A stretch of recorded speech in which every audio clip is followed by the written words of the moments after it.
and as you fall, Enwin is still on his feet. The rest of you fall and break all of the tables inside of the Cheshire Club. To which Bo goes, "Come on!" Best day ever!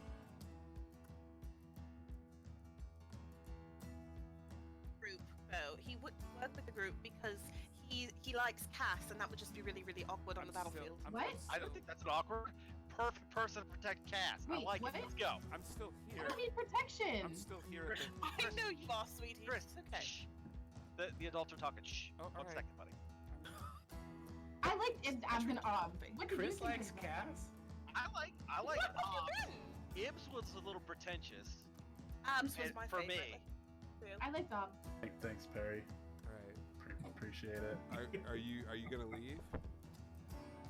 Yeah, the crew needs me. You go, and I'm gonna stay right here.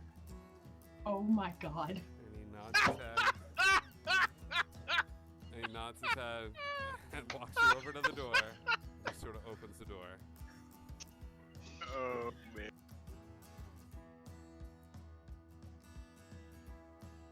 There was mouth stuff poison? Oh yeah. No smell stuff. That came out wrong, sorry. Sorry. I could not laugh. Person has died, Ryan. A little decorum, Just please. do the mouth stuff. Come on. Get over it. I'll go home Smack now. him across the face. I'm like, wake up. All right, you smack Ryan across the We're set up in these stands or floating above the water. Have never seen a ship cross the finish line, but first.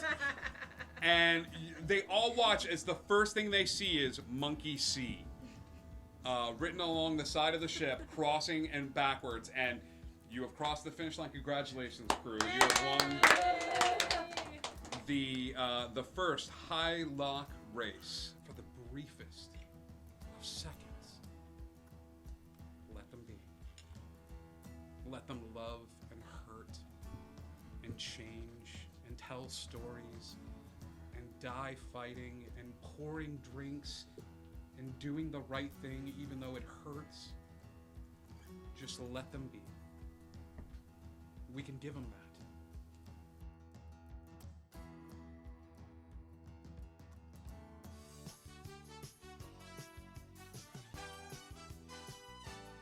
What's going on, Indigo Chameleon audience? It's me, your good buddy Scribe, here to remind you of the fun ways that you can interact here on Indigo Chameleon, even when we're not streaming.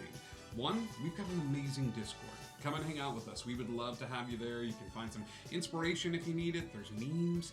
There's even like fun ways for you to be like the first ones to know when we're looking for players for a remote one-shot or a one-shot located here at Indigo Chameleon Studios. So please come and hang out with us on the Discord. We would love to have you.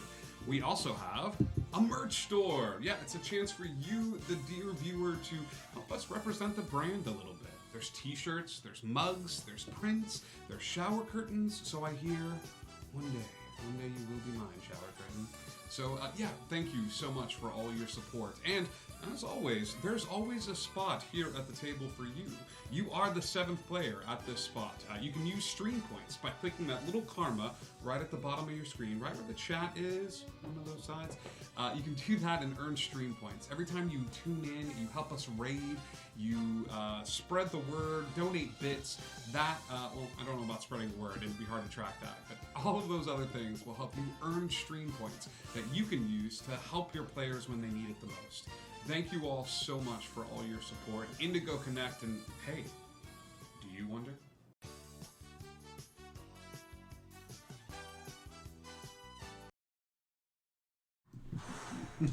Hello, everybody. Welcome. It is Tuesday, and we have been through the ringer. And thank you so much to Indigo Connect, everybody here, honestly, that hustled and tried to get things up and running. I'm so sorry that we had technical difficulties, but such is the nature of the beast. Yeah, welcome to Wonderland, gang. Thank you once again. Please feel free to come and hang out with us in the Discord. Please feel free to check out the merch store and participate as the 7th player here. There is always a spot at the table for you, our dear audience, to mess with our players and help them as you see fit. Please help them. Help, God. yes. So We need so schedule much help. for this week. The next show coming up here on the channel is going to be on Thursday. We go to the Lost Isle, where the conflict between the Summer Court and the Winter Court is coming to a head. This is my love letter to Summer Night by Jim Butcher. If you happen to be a fan of that, this has been a sort of a long-standing love letter to that series and that particular book. So tune in for Summer Court and Winter Court shenanigans. It's like The Odd Couple, but everyone wants to kill each other, and there's fairy creatures. So it's The Odd Couple. So it's The Odd Couple. So Friday night, we also go to Neverland. Join us as we, as a group of heroes from Neverland, wage an assault against the armory of the gods. It's going to be... Sure, it's fine. It's fine. It's our love of mixture of Peter Pan and Greek mythology, and it's coming along together very nicely. Sunday. We have a very special one-shot. I've got some friends in from out of town. So how I've touted this one-shot, inspiration struck me today. We're going back to Wonderland for our one-shot as a carpenter. Finds other compatriots in the line of duty, and they wage war against a tusked menace that has set up rule over a small portion of the land of Wonderland, as we finally see who wins in the Walrus versus the Carpenter. The Carpenter will be gathering other people. There may be butchers and bakers and candlestick makers, but artisans across the land will gather together to fight against the tusked menace. Miss Audie, it means you'll level up soon. You won't die. Kinda. Maybe. We'll Probably. see. You might die. Who knows? And then- I die once per episode based on the last 2 episodes. it's sure. It's true. Guys are gonna die tonight. Just like us all. And then Tuesday, let me level up for my birthday. Oh, sweet. Okay. You can level up for your birthday, but my birthday is in April, so I'm going to level you back down in advance. Also, keep in mind that we don't have a great history of characters living through their birthday. It's true. That was one time. It's also Well, that was a few times. times. And then Tuesday takes us back into Wonderland. So I think that's it for announcements. Once upon a time in Wonderland, the crew, having traveled through the forest leading to the kingdom of Fosh, found themselves in a very precarious situation, as they had stumbled upon a small village tucked away into the deep, deep forest, where a group of 2 young girls that had been afflicted with vampirism were living in simpatico with the members of this town. Thank you, 12 for 10 cents. You're the best. Love you. The group met with the Furbolg on the outskirts of the town, assessing whether he was doing his best to help the group. Meanwhile, Mandrake and Trovic worked together in the laboratory to design a cure or figure out a little bit more about this disease, what was happening. Through an unfortunate series of events, the group, I would encourage you to watch the episode, but the group found themselves outside of inside the main area of the town, having cast a Zone of Truth spell on this individual who established herself as a fey creature, or as a fey person, and now the occupants of said town are starting to come out of their homes and abodes in droves to see what the commotion is, as the woman that they had come to know as the mother of these 2 children is dripping blood from her hand, surrounded by a group of 6 outsiders. And that is exactly where we're going to pick up. So far, he's got 2 plus 5s, and Trovic also has a +5. From All Tana. right. Thank you, Miss Audie. That's Tana. very sweet. And Tana, thank you so much. That you're taking care of our players so well. Thank you, Miss Audie. Just a little stressed. It's fine. It's Everything's gonna be great. everything is gonna be fine. Benny, how you feel? I feel great. Can we get a plus? We're not going to die to our roll. that? I've heard that. I've If- heard that. How many karma points is that? Just so you know, those +5s can be used on death saving rolls. So Good to know. Thank you. And Trovic, does sure we Trovic won't still need have to have that. inspiration? I do. Ah. I still have my damn inspiration from the last time we got it. I have a +5 from Certifiable, and I have a +5 from Tana. Our TM inspirations roll over? No. Did you not? They do not. Okay, I do not have it then. Because I had one, I never used it. However, they do not. That's fine. I accept this. I accept things you're saying. Where is my initiative order? Oh, Did anybody write down? Oh, I may have Well, written it down. I'm dead I'm last. usually I really good remember about that. writing these. It was Olo and me. I don't remember being very high. Yes, I have it. Perfect. I do not have the villagers in there. That's all right. I'll re-roll them. Well, what's our I initiative order? have her. Okay, so I have Olo, Trovic, Edgar, Me. her, which I'm guessing is The lady. the person who's changing her mind about wanting to kill us Oh, because wow. we're just Okay. so sweet. Give me a persuasion check. For the DM? For the DM. No. Didn't work. Yeah, but I have like a +10 to persuasion, so that's a 25. Can I assist? Okay, and then 0, Still a no. Yeah. and then Zoe, and then Mandrake. 0 third. Thank you, dear. Take DM inspiration for remembering for me. Aww. Did you enjoy that? Who was after Thory? Mandrake. Mandrake. The very end. The rogue is at the very end. I rolled a 1. Oh, good. Okay. Okay. Thank you. So, the villagers will not have a turn yet as they are coming out of their homes and they are still trying to figure out the situation that is before them. So, Olo, let's kick this off the right way. As you have a weird look on your face that scares me. Fine, everything's fine. Okay. You are standing in a small clumping of individuals as people have started to pour out of their homes and see what the commotion is about. And this individual is looking at you with a mixture of terror and spite. My 2 favorite emotions. Really? Yeah, I love when people are afraid of me. And And I am always spiteful. Like, What would you like to do? Making an attack I am going to look at her at Bree. At the one claiming to be Bree. and The artist formerly known as Bree. do something really dumb. Great. I'm about it. I'm going to look at her and I'm going to say, if making deals is something that you like to do, then let's make one. We will say nothing of this town. You obviously want us to leave, and we would like to leave just as much. We say not a single word to anyone. All I ask is that we get safe passage out. All of us. Give me persuasion and advantage. You have just offered a member of the Fae a deal. That's an 18. I'm gonna burn one of the +5s, so Okay. 23. 23. Okay. Not how this combat was gonna go. Okay. Combat. Okay. Exactly. Okay.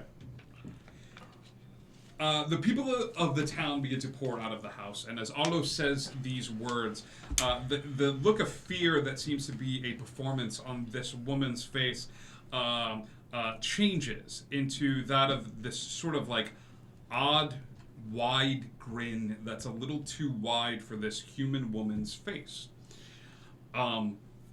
With that, the woman reaches into her side pouch and pulls out one of those odd-looking fruits.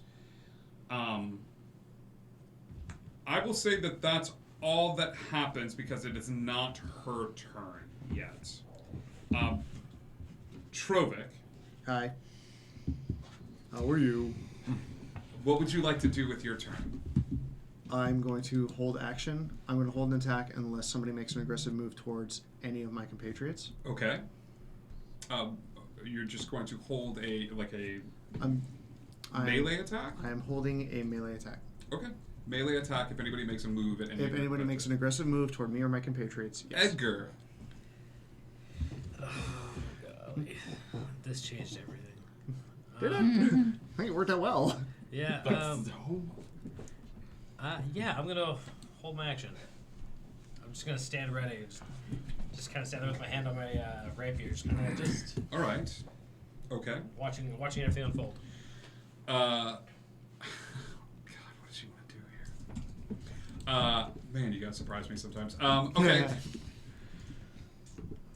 Okay. This wide grin grows even wider as she surveys the area, and she takes this fruit at her side and crushes it.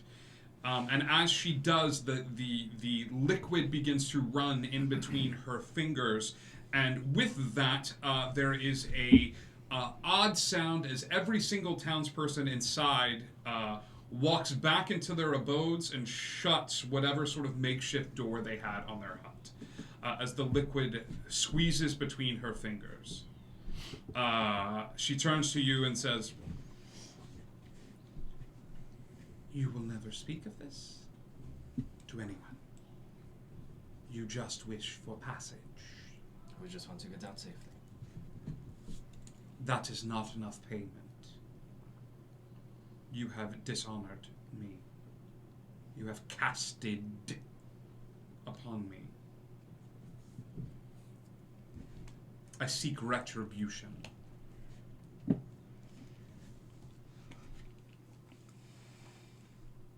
I will grant you safe passage, but I seek retribution on the one who casted upon me. A curse. Terms. Do you accept them for safe passage, little one? I don't believe I have much of a choice now, do I? No. Then I'll take it. You agree? He's gonna reach out a hand. She goes to shake your hand and then stops, and then it's an awkward movement as she brings her hand forward, the one that she cut with the knife, and instead of awkwardly twisting it, she just snaps it, so that it's the other way, so that when she shakes hands with you, a little bit of the blood gets on yours. And then once she pulls the hand back, she takes her arm and twists it again, snapping the bones back into place. Trovik looks visibly sickened by the twisting and the whatnot. Same. Yes. Probably not all of me. Leave this place. A bargain. A bargain was struck, and we shall honor it. Honey, everything's okay. And her voice changes. That wide grin sort of shifts back into a more human-looking mouth, and she goes in. As she says, "Honey, everything's okay," people start coming out of their homes as if to start the day, moving about, going to the community gardens that are set up. The girls skip about the space. And begin to mingle in between the town. The town looks at you and sort of waves and gives you gentle nods as you all leave. And you leave the way you came. Whichever way Clandis takes us. Yeah, Clandis is walking. However, Clandis stops at the entrance to the town. Clandis leads you all back to sort of the similar place where your journey started, at the part. At the area where the adventure started, at the home, or the log cabin that you were led to. As he does, he takes the map out from his pack and puts his hand upon it, and you see his skin growing a vibrant, like bright white color, and then he wipes his hand on the map. As he does, anybody that's close to him, Clandis collapses. Catch him? Yeah, very, very easily. Like you manage to get like two hands just right behind him and grab him, and he settles into your hand, and he's sort of breathing heavily. But when he comes up, you all hear the sound in your head of, we cannot do anything to stop what is happening, but we can assure that no one ever stumbles upon this place by accident, by wiping it off the map entirely. This is not a bad idea. Agreed. Let us go. Or wait. Onward. Please. Quickly. With all due haste. Clandis walks a little slower than he normally does. He's still at full capacity, but his skin is pale, paler than it did look before, and you see him clutching the map a little tighter to his person as he leads you away from this place. You all immediately start to navigate. So he mutters as soon as we're out of earshot. No, don't ask what the curse is. Why would you ask what the curse was? I mean, so many things are to be left unsaid, and we could just worry about that later. It seems like our safety would seem to be more. Oh, yeah, okay. I just figured it might be worth asking, But, no, that's okay. I'm sure we'll find it out. Hopefully it affects none of us. You continue to walk in. Clandis leads you all throughout the course of the day. I will say that you all have been through the ringer. So as a kind and benevolent DM, I'm going to take you up to the gates of Foch. You continue your traveling. When I say up to the gates, here is what you see before you. Clandis leads you up until you can see the very tall walls that surround the city of Foch. These walls can be seen from a great distance away. So seeing the tops of them poke out above the trees, some of you are a little bit more familiar with this area than others. Clandis, seeing these walls, takes you into the late evening. He informs you that you are about 2 hours away from the city gates proper, and pointedly looks at you in your direction when he says this. He looks at the group and sees the sense of weariness in some of you, and so he wordlessly begins to set up a small camp. Suggesting that you all rest here for the evening. That if any of you are hurt, you may need your wits about you before entering into the city proper.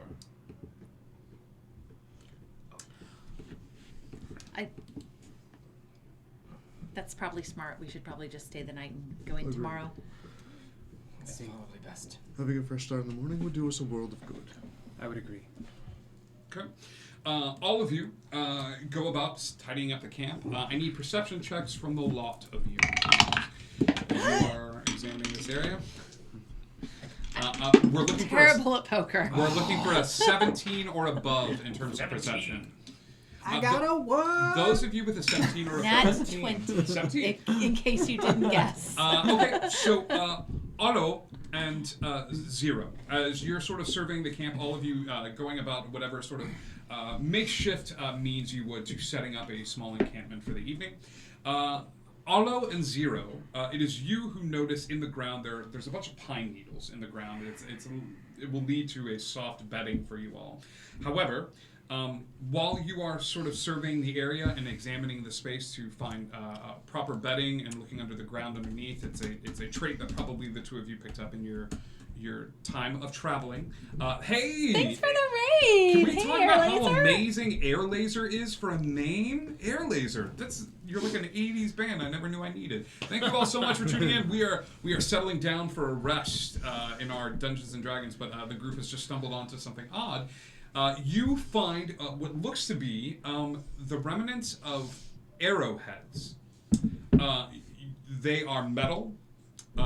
They are barbed on the sides, and it looks as if they've been fired from a great distance away.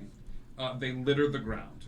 When I say litter the ground, I say between the two of you, Olo and Zero, if you would be working together, you would start looking and noticing the sheer number of these on the ground. 50, 60 of them on the ground. Thoe, with the nat 20, with a little bit of commotion from Olo and Zero, you are able to locate, away from the camp, leaning up against the tree, the corpse of a half-orc. He is naked from the waist up. It looks like he has been dead for about a day. But he holds there is a sack at his side, and he's holding a battle axe, and he has protruding from his chest 15 of these arrowheads there are no arrows attached to them. Ooh. Do you Yeah. do you understand what I mean? Like they're Like he's just got arrowheads sticking out, but no like. about 15 of them, and his eyes are open. It looks as if he leaned up against the tree in order to try to see if he could fight through this, as some orcs are known to do. But this orc was unable to make it. What sort of a bag is next to him? It looks to be a regular brown satchel bag. Okay, I'll pick it up. Okay. I don't have mage hand anymore. Okay. Oh, I'm gonna pick it up anyway, and I'm gonna look inside it. Okay. Inside the bag, you find 4 gold pieces and a paper. Okay, what's the paper say? What languages do you speak? I speak Common, Infernal, and Sylvan. You have no idea. Okay. Well, then I will head back to everybody and let them know about the orc. Okay. And say there was a piece of paper in here, and I have no idea what it says. Does anybody want to take a guess? Yeah. Sure. I would take a look. Common, Gnomish, Primordial, Sylvan, and Thieves' Camp. You said 4 gold pieces? 4 gold pieces, little Okay. piece of paper. Give me an investigation check, Trovic. Yo. 16 on the die plus investigation. I think that's one of my trained skills. It is plus 9, so that's a 25. 25. They're passing the paper around. I have it on good authority, as if I was God, that none of you are able to read this particular language. I can't read orc. You can read orc? No, we can't read orc. Oh, okay. However, as you examine the paper, you see a maker's mark on the bottom left-hand. Maker's mark. It's so It's good. We got a fake maker's mark the other day. That was Faker's mark? I gotta take a faker's mark. Faker's mark. No, that's wrong. There's a little maker's mark on the bottom left-hand corner of the paper. Do I recognize it? Give me just a straight-up intelligence roll, pal. Cool. Not with an 11. Nope. You have no idea who it is. Okay. However, you are aware that that a code that is somewhat common is to. For some of the other races, when you were a little kid, one of the first things you learn is to write a code on the back of the paper in invisible ink. And how do you get that ink to appear? Heat. Heat it up. Yep. So while the fire is going, you take the paper over. Okay.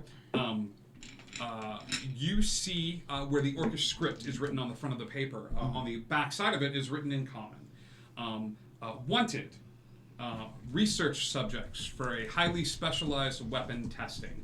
None of you write this down unless you are Trovic, because you do not understand anything that this paper says.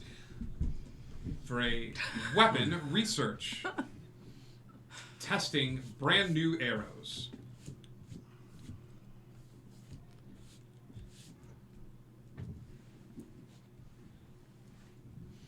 What does it say? Help wanted, essentially. They were looking for test subjects for a new weapons project. Like the arrowheads all over the ground? That is a most likely guess. And in our friend? Well, I didn't know him. Well, I was being facetious. Okay. Oh. Would you like to make me a friend? This is something I've never asked you all. What do you do with the body?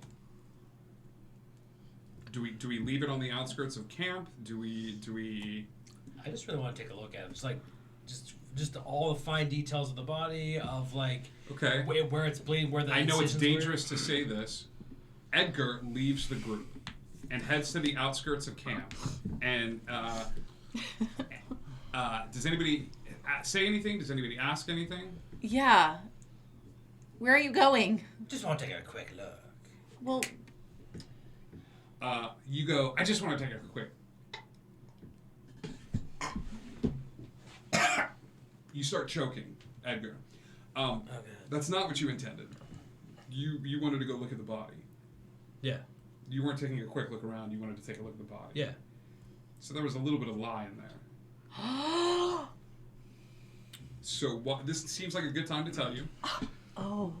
You passed Zone of Not bad. Truth on an archfey. This woman was not appreciative of that, and you did not read the contract before you signed it. So for the time being, you are a bard of the most bardy College of Secrets bard there ever was. You are unable to lie. You can go ahead and cross deception off of your character sheet for the time being, as you did it. You saved the group. You got it all done. But for the time being, if anybody asks you a question, you cannot even come close to telling a lie without your throat beginning to close. And this is something that everybody knows. Or We don't As know. you start We know to to choke. they just see you start to choke, and I will let them in their own time figure this out. But you know very quickly that you... And it's poetic in a way. A part of you appreciates it. Yeah, totally. Yeah. Are you okay? Do you need some water? I'm sure I'll be fine. Quite a very interesting moment there. Are you okay? No. Do you need some water? Yes. Oh gosh. I don't make any move to give it. Give it 18. I just Pat like toss your water skin. Just I'm busy cooking. From like 6 feet above you. Thought we ask you a question. Where are you going with this body? I would like to look at it. You wanted to look at the body. What did you want to see? Do you want to take people with you?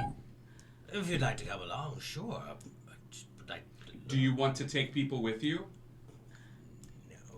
Oh, this is gonna be so hard. Wow. Do you ever tell the truth about anything? Clearly not. Clearly not. I love this ride. Okay. Great. So you head over? I don't think you should go by yourself. I think you should have people with you. Sounds like a plan. I don't like it at all, but sure. Who goes with? I'll go with him. I've already been over there. Great. Cooking, sorry. Cooking? Yes. Where's everybody else situated in the camp? I am going to grab Mandrake and go look for firewood. Great. The two of you, you make your way out into the wild surrounding the camp. Zero. I'm sticking with him, but I'm watching the direction they're going. Sure. Not that I think I'll be able to see them. But They're like, a little ways off, but you seeing that direction. Yeah, you've got one eye open, and Trevor's like, the key to cooking is yes, cooking. Like, and you're just sort of staring off in the direction. Edgar, what are you looking for in this particular body? I just want to look at the incisions, like as far as or not the incisions, but the lacerations on the body. Give me an investigation check. It's not much. Mentioning lacerations, I was going to make a medicine check myself. Investigation, that's 12. I just wanted to just poke around at the dead body and just go, yay, this is cool. What is the dead body? Sure. I want to double check something because I'm hearing some rumbling. Is everything okay? Yeah, no. I was just hearing noise from somewhere and I couldn't figure out where it was coming from. Oh, okay. I'm making sure it's not me. Okay. So yeah, investigation check for me. 12. 12. So Edgar, you're a little ways back though. You're right next to him, and as you go to look at the area, you're sort of looking at the body, and you see these arrowhead incisions, little points of silver that have hit the body, and it looks like because of the barbs they've attached inside of the body. Removal of them looks like they'd be a little difficult. You take your hand and you sort of push it forward, taking one of the arrowheads out. As you do, you bring your hand forward, and there is a tiny bit of a shock. It looks like a tiny. It feels like when you rub your feet on the carpet. Right. It's a little stacked. Touch, Sure. as you accidentally touch the body, the orc's eyes. You are, in fact, the worst student we ever had at that college. Edgar, we sent you out on a mission one time, and you've already found yourself cursed by an archfey. It's my first time out. The orc begins to take a hand, and it doesn't look like it's got full motion of the body as it takes the hand and just puts one hand up and moves it down, and the arrowheads fall off. And he's like, "You had a job to do. You asked for a moment of relief. And you can't even do something right like understand zone of truth? She would know? Do those moments of study you just kind of forget. The rest of the class, please pay attention. I am animating this particular body, and we're using Edgar as an example of what not to do when out in the wilds of Wonderland. Great, make an example out of me. You haven't done that one before. The orc will tentatively get up, and it's a Weekend and Bernie style like movement as it like. Now you look here, Edgar. When you asked for a leave of absence to go and help your brother, I granted it against my better judgment because your academic supervisor advised for it. So, quit screwing up. Get your jobs done and get your butt back to school. Do you understand, young man? Quite. Who are you? I don't care. And the body slumps back right against the tree. Was that your teacher? Yes, not the most pleasant of people to be around. But Are you playing hooky from school right now?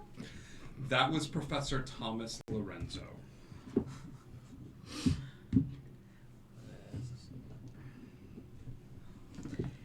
It was more of a leave for a moment, if you will. I needed help fix. But you're missing classes? It seemed that way. And you're choosing to do this? It also seems that way. Are you choosing to do this? Are you choosing to skip classes? I don't think so. Did you choose to leave school to help your brother? Yeah, so that yeah. So are you then, choosing? Yeah. Yes. You're like, it seems that way, and you feel your throat just a little bit, and you're like, yes, I did. It's not quite a lie. It's also, yeah. But it's not quite a truth. And we're also testing the boundaries of where lying truth yes, starts. yes. So yeah. So As any good bard would do. So you're supposed to be finishing whatever you're supposed to finish here and then getting back to class. Yes, but once it's been completed, What do you have to finish here? It seems like your brother is gone. Why are you here? well, to help him and help in any way I can. So once you're done helping in any way you can, you get to go back to school? It's more of like you have to more than I want to. Okay, so you're helping us. Yes. And when you're done, you get to go back to the School of Dead Things. Yes. When are you going to know that you're done helping us? When I'm back there. They just like zap you back when you're done?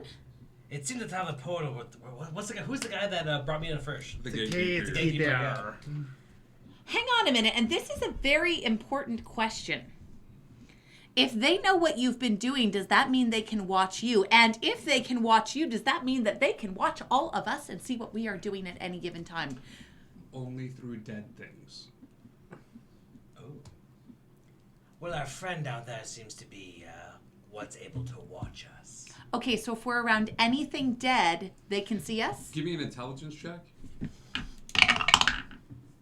Ooh, that's a 19 plus probably not a lot. When you're dealing with vampires, 20. When you're dealing with vampires, the rules are more like guidelines. So you imagine that the class may have been watching at a time, but it was more of those like very akin to how the stream started, with just a quick occasional. Got and it. then, Lots of back, buffering. and then lots of buffering. Okay. But walking past this area. This was. Will, are you done with your conversation with your dead teacher? Yes, we could rejoin the group. Oh, good. Yes. Let's do that then. He's just gonna turn and just be so weird that he's telling all these truths. That he's not used to. It tasting really weird in the mouth. Right. Yeah. This is an important question. Is this Edgar's voice? The one I'm doing now? Mm-hmm. You need to think about that. Let's cut to Mandrake. Mandrake and Olo. You guys are looking around for Campwood. Is it a mostly quiet conversation, or is it? I mean, it might be. Who knows? Give me an investigation check as you guys look around for firewood. And really quick, I would substitute nature if you have a Nat higher- 20. Less than that. You're like, I don't know where any firewood is, and you find a perfectly bundled. Like, there's rope tied around it. There's some pieces of bread. Like I've never had a nat 20 on looking for firewood. So yeah, the wood is. It's got a nice smell to it. I Like, actually it's- found firewood. There's eucalyptus in with the firewood. Like, yeah, you find it some really good firewood. I'm gonna grab a piece of wood off of the ground. I'm just gonna start whittling it as we walk, and just kind of like. Whittle as you walk. Sorry. So, Yep.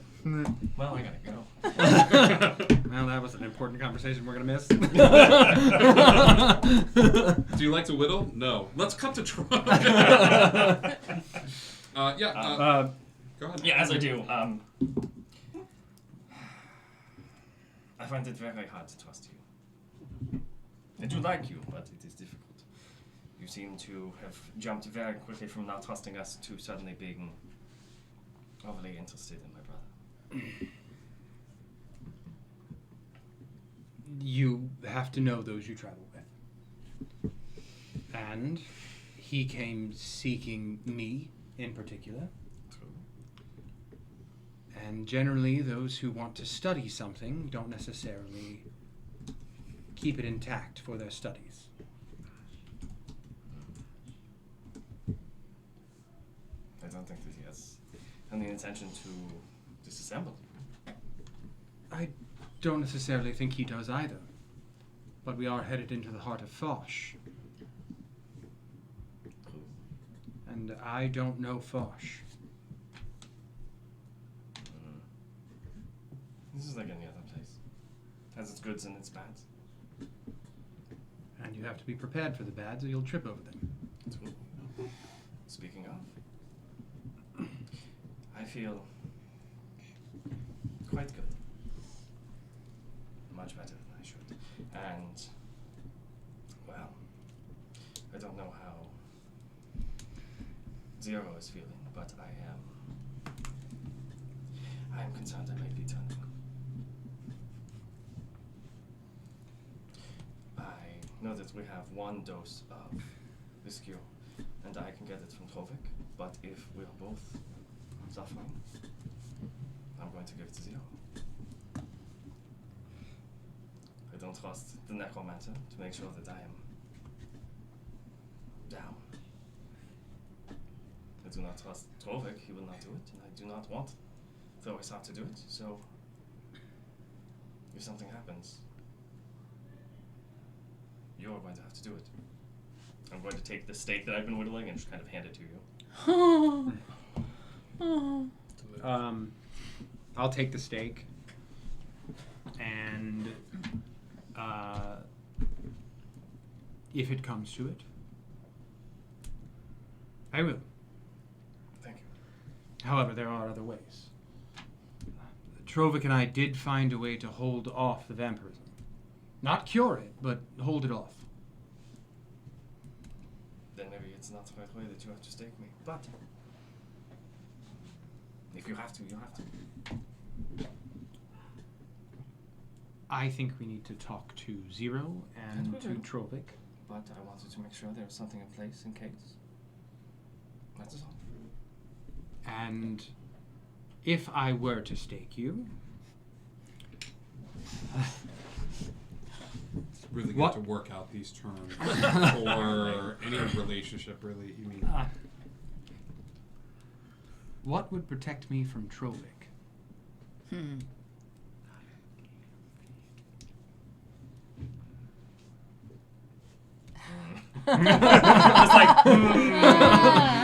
It's okay I had not thought that. for that. It's okay for that question to go Yeah, it's just unanswered. There's firewood over here. Trovik and Zero, do you have a conversation? You don't need. I mean, I would check and see how Zero's doing because he's the only other person I knew that got. Sure. Go, yeah. So, Like, while as you guys as I'm cooking, just like, How have you been feeling since our interaction in the village? Are you alright? I'm doing good. I don't know what. Don't talk about something. I don't know how much. I don't want to say. I don't know what I'm allowed to say. On a scale from 1 to 10, how were you physically feeling after you got bit by that tiny thing? Is 1 good or bad? 1 is very bad. The other one. The one with a 0. All right. Should that change at all, one way or the other, please let me know. So if I feel better, I should tell you too? If you're feeling better than average, better than you have on your best day, let me put it that way. Okay. Now, would you taste this for me and see how it's going along? Sure. Thank you. Give me. Yeah, cool. Do you want me to roll for cooking? Yeah, do you have cooking utensil I proficiency? do. Yeah, absolutely. I have cooking expertise. You know what? I don't know, man. I could be persuaded. Cooking, there's an artistry to it. There's also an intelligence behind cooking and things of that sort. Give me an argument for which skill you think best suits suits his. To borrow what I said last time, baking is a science and cooking's an art. Okay. But I'm willing to switch that around if you want. No, I'm fine with that. Great. Yeah. Hey, all right. I like that. That is a good number. 24. The stakes were high. It's a damn good stew. It's real good. Well, considering the last time I cooked, it was like a very meager broth. Yeah, this was. I had to up my game. The last time I said, but you don't know how he's done it, but through mixing of materials and things of that sort, it's a very hearty, good stew. Well, progress at last. Now, I'm going to set up my tent. I'm going to wait for everyone to come back and enjoy a stew properly. The majority of the group returns. You all have a delicious stew as prepared by Trovik, and everyone, for the most part, except for Edgar, looks very comfortable and at home underneath the stars, as Edgar's still dealing with some unfortunate side effects. But unless you have anything else planned for this evening, you all settle down for a long rest. I need to talk to Trovik at some point. It doesn't matter whether it's today or tomorrow, but I need to talk to him alone. As the evening wears on, you notice that Clandis sets up on the outside of the camp. He does not wish to be a part of it, but just to be somewhat apart from it, especially this evening. And keeps looking at the walls themselves. You all, I will assume, set up a watch schedule this close to the walls of the city. You're not going to run into too many things. Then I'll volunteer to take watch with him. Yeah, so I'll say that Thoe and Trovik, you set up thank you, Grims, for the follow. You're the best. Aww. Yeah, so you guys set up a little watch, and Thoe, you approach Trovik sometime during your watch that evening. Hey, I have a question for you. It's going to sound a little bit awkward, but you're pretty smart and you're very good with creating things. And I had hoped that you might have some thoughts or feedback or advice or something. But I need you to not ask a lot of questions about it. I can promise to listen. Whether I ask questions, that's up to my nature. Okay. I will do my best to keep them brief. I will do my best to answer them to the best of my ability. What do you know about weapons? Like, really, really powerful weapons? Like... In what regard? Handheld? Are we looking for ranged weaponry? Are you looking for some kind of an augmentation to your magic? It doesn't matter what type it is, but it's got to kill something that's powers are far greater than ours. I need a weapon to kill a god. I know you're in the habit of pissing them off, but you really want to try to kill one. I might need to. I need to know that I can. Something of that magnitude is quite honestly far beyond me. Have you heard of anything? I mean, it's not like I'm planning to leave everyone, but We're in a place that you're familiar with. Yes. We're near people that you are familiar with. Familiar with, yes. I am very familiar with the people of Fosh. Now, there are tremendous things being done in terms of transportation, in terms of entertainment to a lesser degree. Crafting, traditional armors, mechanisms, standard weaponry, certainly, but you're asking me to turn my knowledge into possibly killing a god. I would know why. I've been and looking. specifically whom. Well, if you were looking to do something like that, the last thing you would want to be doing is saying any names, because I have found that their ears perk up when you say their names. Is it someone you've already come across recently? Yes. I see. Is it something we've all come across recently? Not necessarily, but I can't get into too many details. There is a breeze. I see. Timed that comes through the camp. Though I am concerned about you. I know. No, I am concerned for the threat you pose to this group. And that's fine. I have been trying to do this It's on my own. really I have been researching not and fine, Thoisar. You are a time bomb. You keep poking and prodding at gods. You've made two of them quite mad at you. One of them doesn't seem to be terribly well endeared to you in the first place. What two are you talking? No, don't even say their names. I would. I would in a heartbeat. But for my safety, for the safety of my brother, and the people I hold dear, I will not. You seem to have the habit of poking and prodding at them to get some kind of a reaction. I don't know if it's some game to you, but it should stop. This is not a game, and this is not about poking and prodding to get a reaction. This is about protecting every single person in our camp, including your brother. You want me to try to devise a weapon that could kill a god? Get me the materials.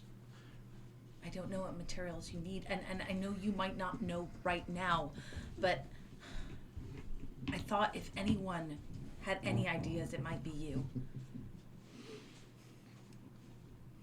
Good night, Thoe. And I just resume my watch. He turns away from you. It's very kind of him. Okay. Your watches go fine across the board. Each of you taking a little bit of time. Unless you had something else that you wanted to do that night or a conversation you wanted to have with someone. You wake up the next morning. All of you can mark down a long rest on your sheet. So happy about that. Yeah, we did it. Anything else you wanted to do that evening before you marked down that long rest? I would have checked in with Zero to see how he was feeling relative to the vampire bite. I'm going to say this, that Trovik, you could have either approached Zero or Trovik, and they were adamant of the fact that Zero seemed great, 100%, doing well. The mark was not even upon his neck being the most prominent thing, but the mark still appearing on yours. Okay. So is that all you're doing? Good to know. I mean, if we're that late into the night, yeah, I guess. I'm going to ask this one more time. No, weirdly enough, I think that I might just kind of wander over to Trovik at some point. Okay. Just like casually. You know, like brother to brother, as you do, you know. So, Zero seems fine. Indeed.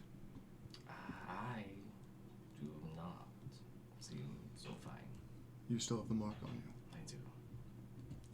Pull the bottle up. Drink it. Drink it or I'm forcing you. Yeah, but it's like, I'm just not gonna fight for this one. Yep, I know better. Oh my God, please don't make me drink this. Yeah, exactly. Oh my God! I don't even know how to think. You guys know how crazy I get. Oh, I don't want to lie. Yeah.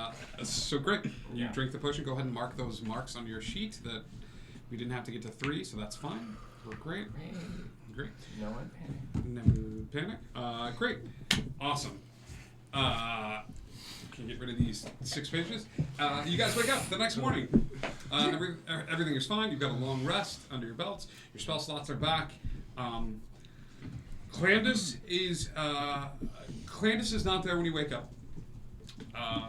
It's early morning at this point. After an hour's time, that I assume that you all would wait around the camp, or would you set off during your? Early in the morning, I would go up to Zero and ask, "Do you have any other clothing? Traveling clothing, that is." Because he's about Mandrake's height. He is. Yeah. Yeah. They're both pretty tall. Yeah. I mean, I have what's on under this. I see. I mean, I can take it off. No. That would not be very comfortable for you, and very uncomfortable for the rest of us. I mean, I have clothes underneath. It's no, just. I'm aware. I was hoping to be able to offer additional clothing to Mandrake, so that he would be going a little more incognito. Mechanical systems, like he has installed in him, are not common in Fosh. We have automata, but they are much less refined. He's art, quite frankly. The more eyes that are drawn to him, the more attention that's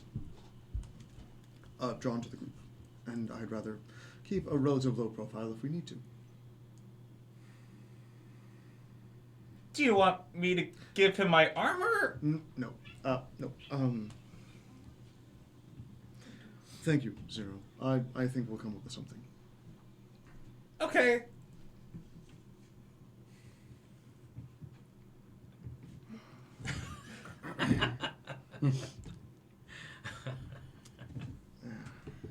That was about as well as I thought. That's fine. The difference between not wanting to lie and the difference between wanting to lie and not being able to are two completely different worlds. Gotcha.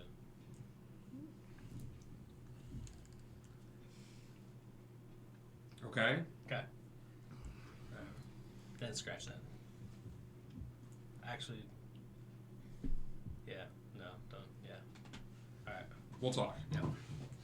Yep. Okay. After about an hour's time, you notice as Clandis comes in and joins the group, he's got some rabbits that it looks like that he's caught along the way, and informs you all via his telepathy that you are all about 2 hours or an hour and a half away, depending on how fast you travel, as long as you walk around the outer edges of the wall. But he cannot grant you safe passage into Fosh. He does not have that ability without blowing his cover as a warden. And he can flex that muscle, but how much time would we lose going around Fosh versus going straight through?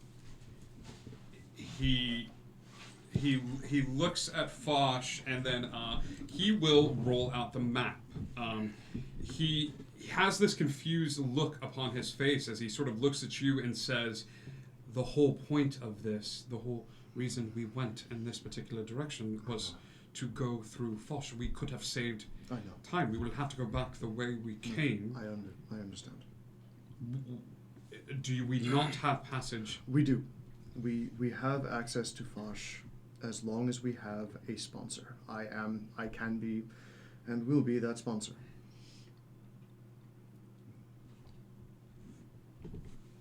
Why the sudden change of heart about returning home?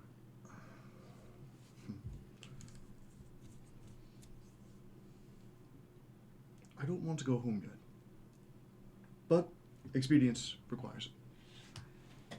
I haven't been outside of Fosh before. It's interesting. Liberating, actually. Clandis, can we make it through Fosh in 4 hours? From one end of the city to the other. Yes. He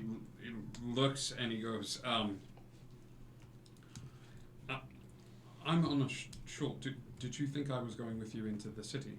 No, but you know the circumference of the city. You know how fast people travel. This is what you do. He looks at you and then looks at the city and he says, it's possible. We would have to move at a clip. You'd have to move at a clip. Chances are, even with sponsorship, one of you will have to check in. That could take time. Understood. Some of you are more interesting than others. I being one of the most. And Thoisar being the other. No. Well, I've never seen one like her. I can look different than me. I'm really good at that. He, Zero, give me an insight check.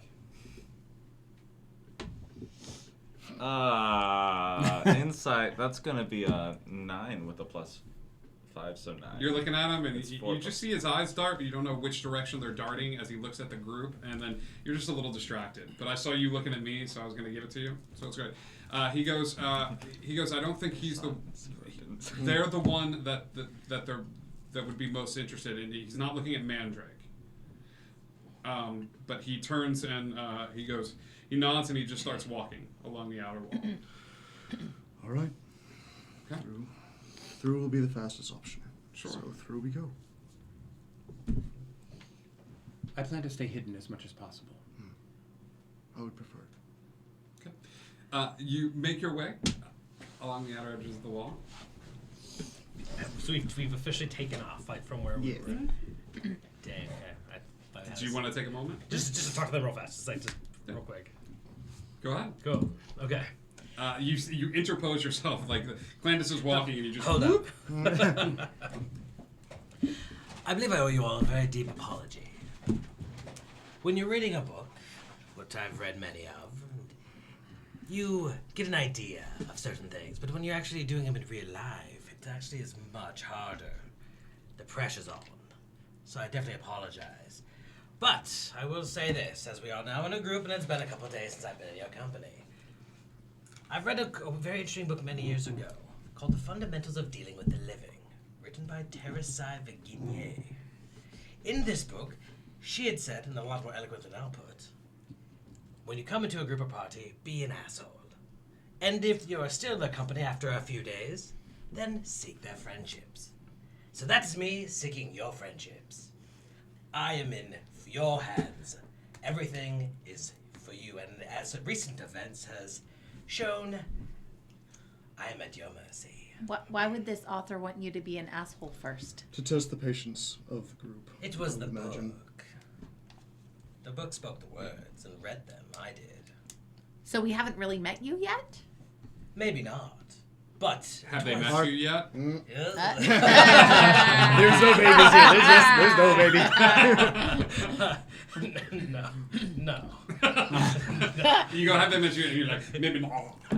So we notice this choking every time, yes? You do. Okay. It's like Edgar has a hairball. How about this? Right. The closer so let's have fun with this. Okay. The closer the lie is to the truth, like when you're just kind of skirting, Sure. it's more of a. Right. But when you blatantly, Nope. what color is that shirt? Red. I'm just picturing the Jim Carrey thing. Yep. That like, The pen is blue. Yeah. Okay. All right. Yeah. All right. The color of the pen. Hold it in my hand. Yeah. Okay. Okay. You're welcome. But that's all right. it. So what you're saying is, you tried being an asshole. You're done with that, and now we get to know you. Who's not? That's correct. So tell us who you are. Who are you? Well, my name is Edgar, oldest brother of the Underhill family. But you said that you haven't been who you are. Oh, but you just asked who I was, and that is my name, and that is who Right. I am. Give me an insight check. Nat 20? Zone of Truth doesn't force you to answer questions. It just means the questions that you answer have to be truthful. Like the person, so like Zone of Truth, like they could always shut their mouth. But for some people, cards, it's harder to shut their mouth. So you have to walk the thin point of like, do I shut my mouth? Or like my magic comes from words. So like it's true, like he's Edgar, he is the oldest of the family, but he doesn't, it's not a like I get to interrogate you. What's your social security number and your Visa card number? Like it's just like Okay. So then, based on 2 days of being with us but not being entirely yourself, what do you think of us? Well, you're quite the interesting lot now, aren't you? Well, me, what for do you example. think of them, Edgar? You are One by one, please. Alphabetical. Then you start to answer a question. It has to be the It has unvarnished to be truth. so if you had shut up, if you hadn't said anything, but the minute she was like, well, I think you're all... like, no. What do you think of him? We could get on, maybe. What do you think of him? You're tall and somewhat... What do you think of her? You're curious because you like books, and that could be very interesting for me. What do you think of Trovic? No comment. What do you think of Zero? You're very simple. I don't know which one hurt worse. No comment, or you're very simple. After this, you go. I've never seen a halfling move so quickly. Or too many shades, so many colors of red. Yeah. After a very interesting walk. Are we picking up on this truth thing at all? Yes. At this point? Okay. I think the cat's out of the bag. All right. And the cat has his tongue. No, what you're saying is we play poker with him because he can't bluff. Oh. Yeah, it's an interesting walk.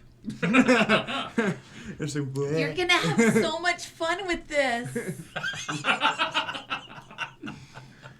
Until it breaks. Mm-hmm. Okay. You walk around the gates of Foch. Sorry. We're going to have so much fun with this. You walk around the gates of Foch for quite a bit of time. Madrick would try to stay in the tree line so he's not easily seen. You are not walking with the group. You are. I need to establish this. You are separating yourselves from the group for this walk. Well, I assume there's a path. Yeah. There is a path that looks like this wall was constructed a long time ago, but for some reason there is no greenery or vegetation. There is a path that circles around. So there's no like tree line along the path. There's a tree line at times. There's probably but it's a ways away. Like I say path, and I mean like a good chunk between the forest.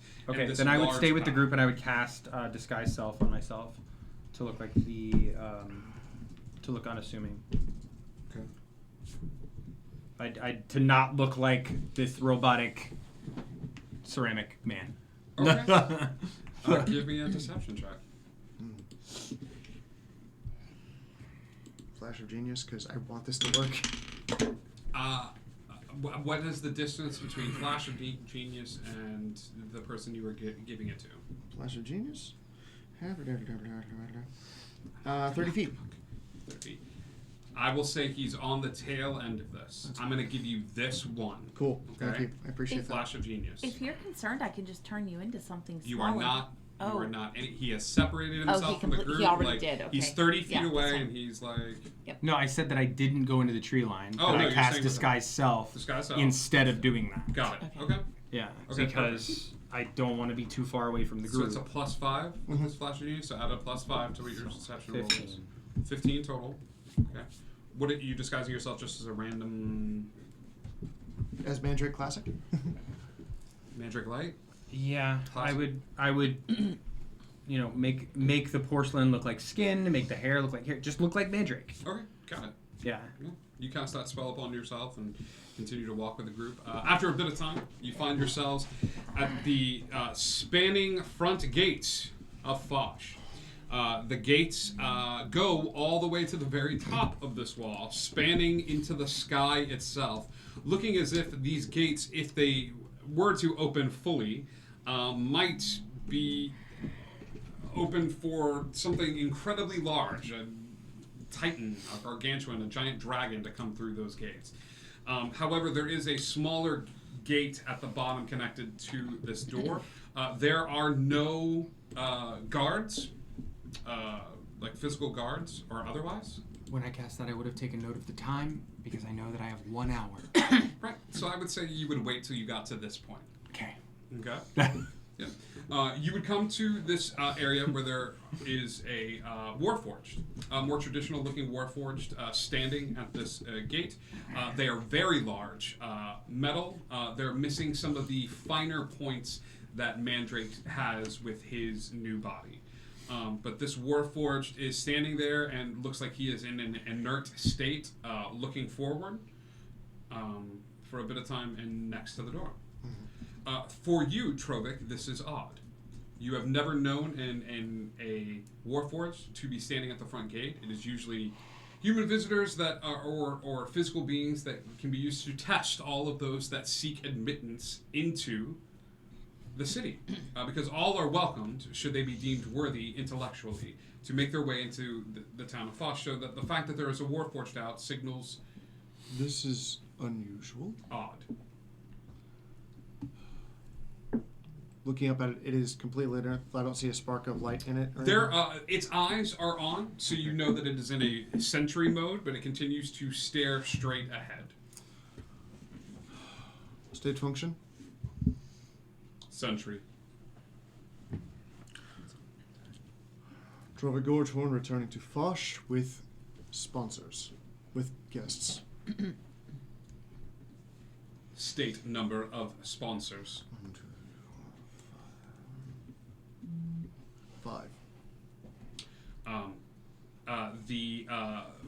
With that, a bit of life returns into the warforged body as you see the eyes flash from a bright yellow to that of a sort of light blue as its head swivels, the body remaining in its locked position, arms at the side. The head swivels and actually comes out of the warforged body a tiny bit, attached to what looks to be a flexible metal pole. The pole comes out and the head swivels and looks at Olo, the pole moving up and down, and the eye scanning over Olo. It then goes to Thoe and does that with her. The eyes flashing blue the entire time. It does that for all of the individuals in the group. And then the pole immediately goes rigid as the head goes above the body, and as it does, you see this sunk as the pole sinks back in, forming the vertebrae of the warforged as the head sinks in. Responsibility is taken. Understood. Protection is assured. Assured. The city is under a preliminary lockdown from outsiders, but special clearance has been granted to Trovik.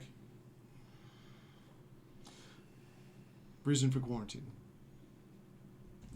The head swivels, and as it does, it turns back in your direction. Those blue eyes are gone, and instead of them, they're a light red.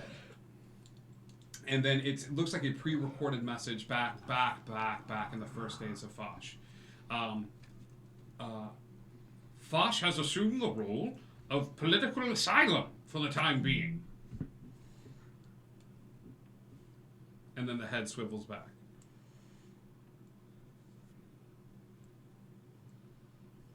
Noted.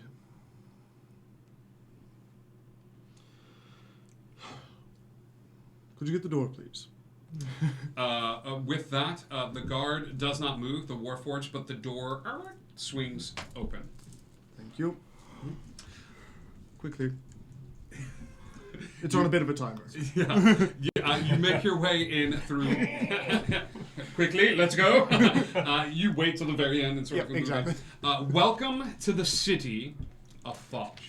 For those of you that are familiar with the city of Foch, we've talked about it briefly in passing. Here are the preliminary details, unless you have been members here before. The city of Foch is a refuge for the intellectual and the magic-minded, those that look to take the bounds of science and the bounds of magic and push it as far as it'll go before it breaks, and even then, they keep pushing. Fosh is an asylum for all those that seek it. It does not matter if you are poor, it does not matter what race you are, what creature, whether your intelligence is artificial or real in nature. If you are smart enough to enter in through the gates, you are accepted into this community. As you walk into this area, the first thing that you see is what looks to be the only way I can equate it to is the DMV office, okay?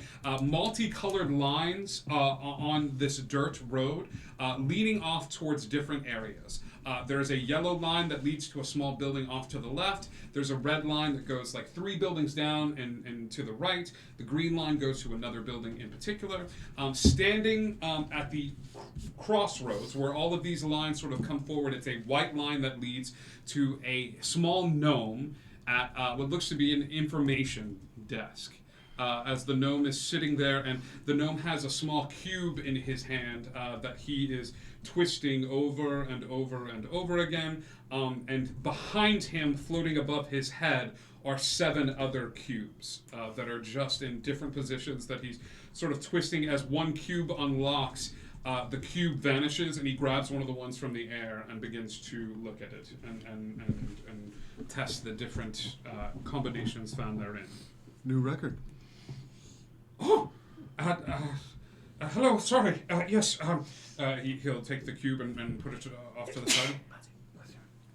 Yes, welcome to the city of Fosh. Are you... Trovik? Yes, Master Trovik, welcome. You know this as James. James is a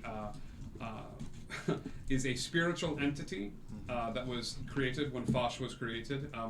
James is everywhere at once. You will run into James in many of the different areas around Fosh. All of the consciousness is linked, but James is a spiritual and magical construct. But you are familiar with him. Every student that comes in is familiar with the James that walk around. Master Trovik, welcome back. Thank you, James. You have brought visitors with you. I have.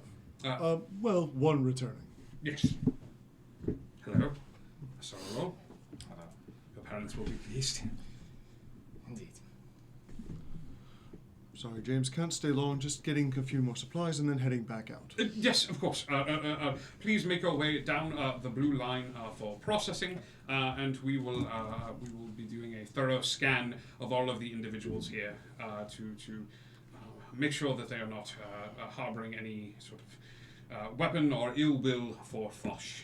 James, would I have brought them in had they wished ill will? No. I am an excellent judge of character, am I not? Yes, no, of course you are, Master Trovik, and very rarely do they let individuals leave Fosh once they've entered its gates and things of that sort. I don't know, are you wishing to circumnavigate the line? I'm wishing to ease the bureaucracy in order to help the academy. Persuasion check. This is not my strong suit, but why not? Let's do this. Would anybody like to assist Trovik in this persuasion check? I'm sure that with 2 of us returning, that it should not be a huge thing to ask. Okay. Take it at advantage as James looks over at Olo, and then the red line was glowing, and then it starts to pulse a little bit. 17. Bureaucracy here. He looks at the red line, he looks over at Olo, and he looks at Trovik and goes, I'm just swamped in paperwork anyway. The red line disappears, and instead the purple line that leads through the main gate away from these buildings lights up. Please make your way, thank you. And James, thank you so much. Good luck. I'm hoping for a new record when I get back. Of course, yes, puzzle cubes. That's sort of my specialty here. And if you see me in there, be sure to say hello. Of course. Yep. And he continues to work on the puzzle cube in his hand, his eyes going a little glossy as he just kind of stares out ahead. The purple line leads you into the city of Fosh proper as you have navigated your way past processing. You are greeted to the world's coolest science fair. Basically, as you make your way into this area, you see individuals not in the normal sort of quiet library space that maybe some of you were expecting.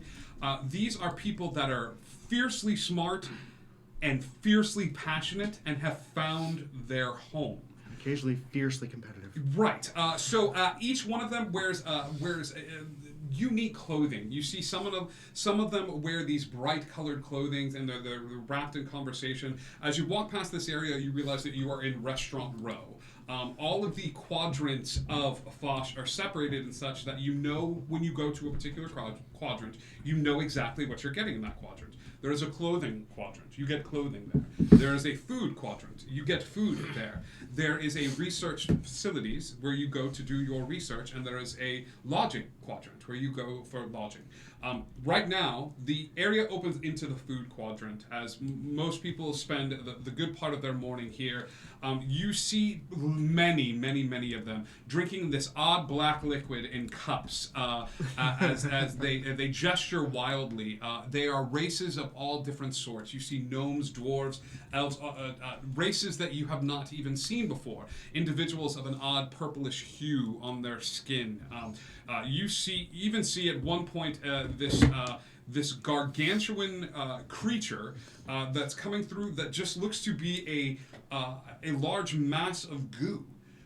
That's like moving his way through an area, notices that there's two people sitting in a chair and he's not going to be able to get through, and takes like a deep breath in and just gets longer, and you see the goo moving through the chairs in this way.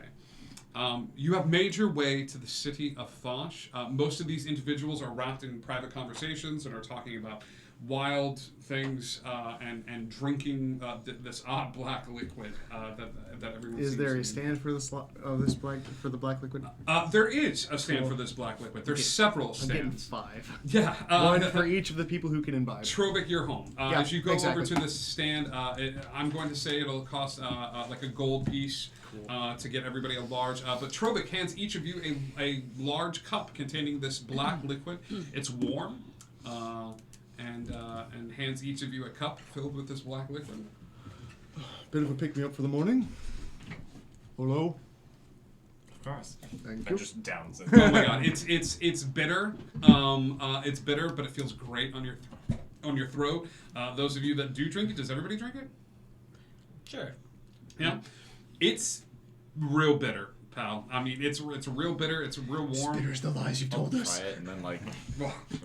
Yeah. I think as you go, you take a sip and you're like, and put it down. There is a flurry of movement as a human's like coming through and like sees that you're going to throw it away and just grabs the cup out of your hand and be like, which side did you drink from? I don't care. And then like keeps walking forward, like drinking it. You can see that half of the hair on their face is gone completely, and the other half of the hair on their face just looks to be writhing as if it's underwater. Like you see that experiment's gone well. Yeah, and they walk past. Yeah, you guys are in the food quadrant of Foch. Not that we can spend much time, but if anyone has any questions, I'd be happy to give them a minor tour on the way through. Well, what was that we just drank? Coffee. And it is delightful. Well, to some. Cool. You guys make your way out of the food quadrant. Did we mention that he got a potion that Itsuli got a potion for Alo? Yep. Oh. Okay. I just wanted to check. Cool. Sorry, I had to ban somebody from the chat real quick. Yep. Oh, got it. Thank No, you. we're good. Yeah, you guys notice that Alo is looking way better. He's doing great. He's got more color in his face than he did. And you guys have talked about what happened. Mm-hmm. There is a bit of time as you guys are sipping your coffee and walking through the food district. Are we standing stationary at some point, or unless they specifically ask me to stop and explain something, I'm just moving. A human man, very round, a bit balding on the top of his head, but still looks young and almost looks like disproportionate to the lack of hair on his head. You see him come tearing around the corner, scan the courtyard, and come over and look at you and just has this big smile on his face. He doesn't say anything. It's Val. And he just comes running forward and like you see him push Olo out of the way. Oh dear. Like just kind of shove Olo out and wrap his arms around Trovik. It is the most affection that you have seen in this area.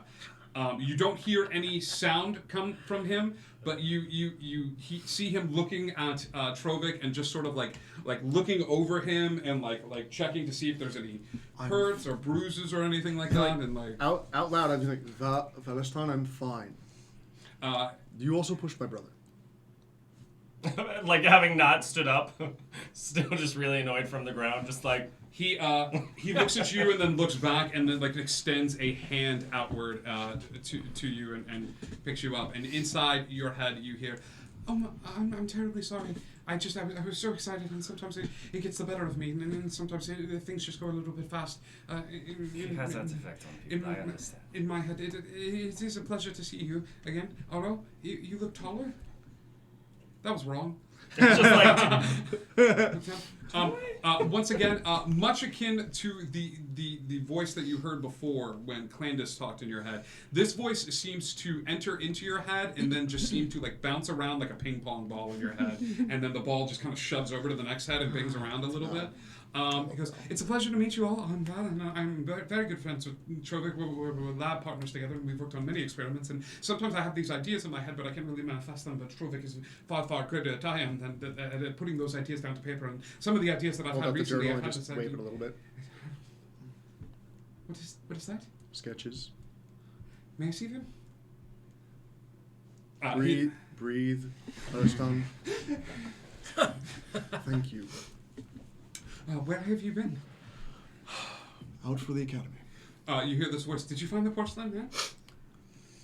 Not for long. I have plenty of sketches, though. They're very detailed. Thank you. I will go. Do you want me to recreate the body as best as I am able to, or do you want me to? And so much as you could get a model working, that would be very much appreciated. Did you hear that we are holding a political asylum now for people all over the kingdom? Yes. Why is that? Something happened. Some sort of upheaval or something or other in Underton. In Underton. I see. Valestan? The king came back. Which king? Lord, what was his name?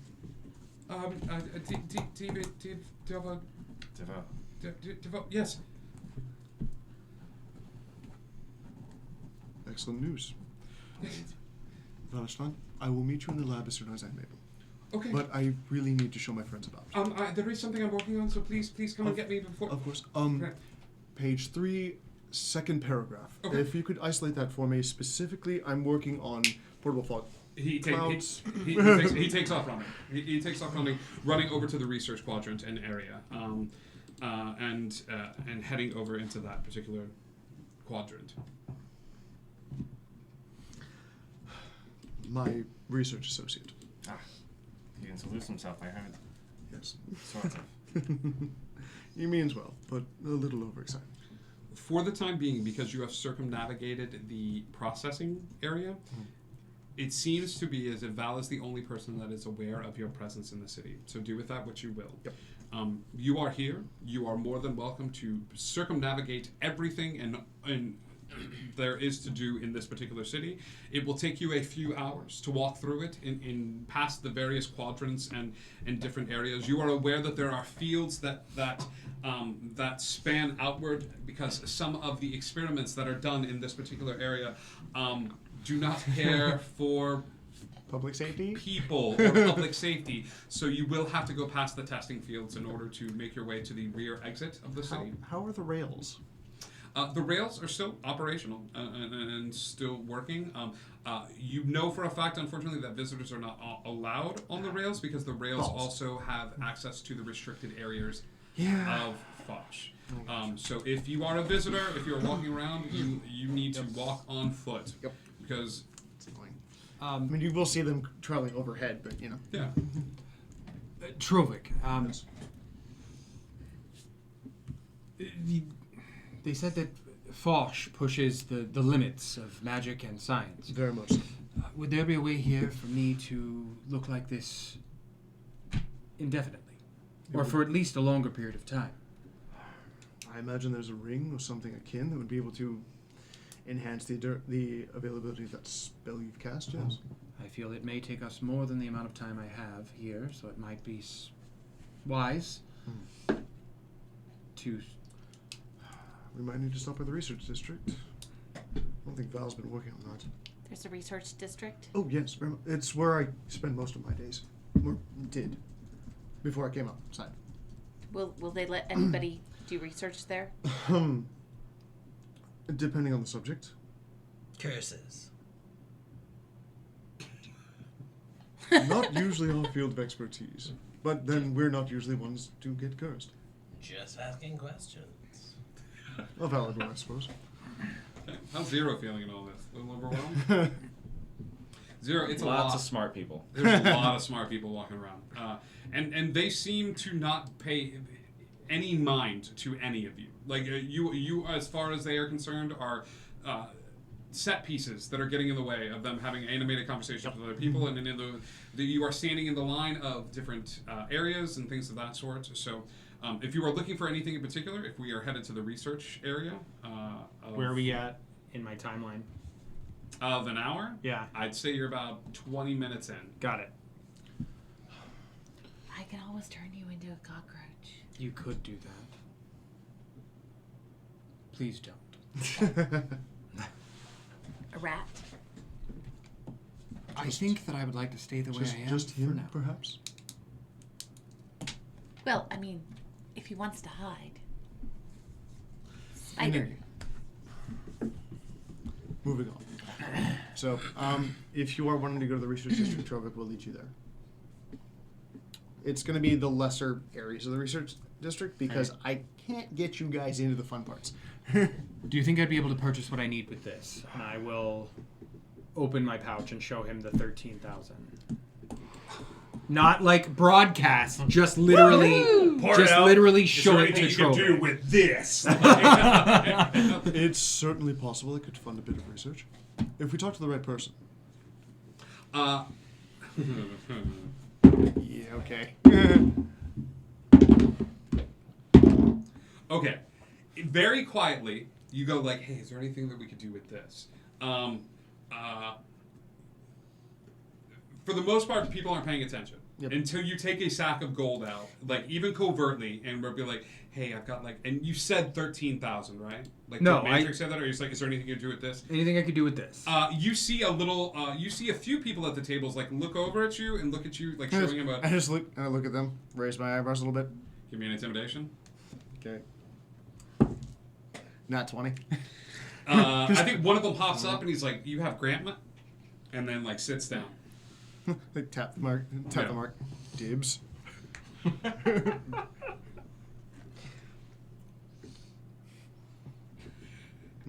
Lead the way, I suppose.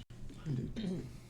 Welcome to the research district. It takes a little bit. Specifically, lesser arcane. Okay. You head over to that particular quadrant.